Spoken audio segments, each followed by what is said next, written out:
This is an interview for a multi-million-dollar job, and the woman reached into the guard's pocket in order to cheat. The guard didn't stop the woman because she wasn't breaking the rules of the test. Then the woman took a lighter out of the guard's pocket. Carter didn't understand what it could do. Could it burn the paper? She looked at the smoke alarm on the top as if she had an idea, but Paul thought they had just experimented with the liquid and it had no effect at all. To Paul's disbelief, she said it didn't have to be water. It could be any liquid, like developer. The others agreed with her that it wouldn't be impossible for the company to change the place for this interview. The long-haired girl then stepped up to the table and lit a lighter, and the crowd was ready below. But it was obvious that it wasn't high enough. So Carter, the clever one, handed her a test paper, which was much easier. And soon the fire alarm was triggered by the smoke. But what was left behind wasn't the so-called developer. It was just water, and they had failed again. At that moment, the long-haired girl realized that her test paper was gone. But it turned out to be her test paper that Carter had just used to burn it. So she was eliminated. The other people saw this scene cannot help but be shocked. Especially Paul said that we had agreed to work together to find out the problem, and now Carter suddenly framed the long-haired girl as really disgusting.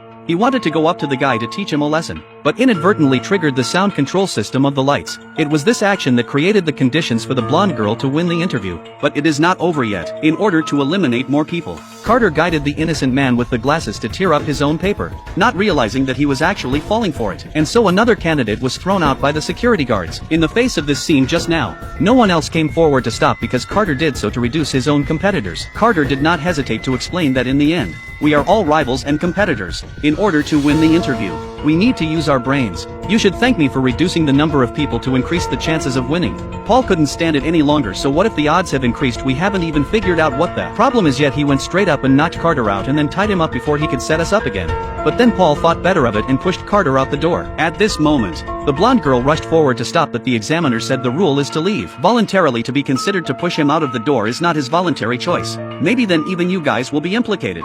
Hearing this, Paul also felt that the other side has a point. So he planned to use the method of dirtying the examination paper to eliminate Carter, but did not expect that he woke up at this time. But the first thing Carter did when he woke up was not to blame but to say that he needed to take his medication. It turned out that he was suffering from a rare disease. Ordinary medicine must be taken every hour. Only this company's special medicine can completely cure. So he came here to interview. But Paul felt that this guy is lying. No way. Carter can only say that as long as he helped himself to the medicine he will voluntarily quit.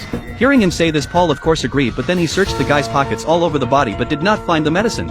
Seeing the other completely fainted past the crowd then put their hearts at ease. At this moment, the bearded man who rarely spoke suddenly began to speak out. He had long begun to suspect that the glasses girl is the company to send a traitor. Otherwise why would he know so much about the company? Then he took advantage of the other side of the attention to tie up and then began to torture to force a confession.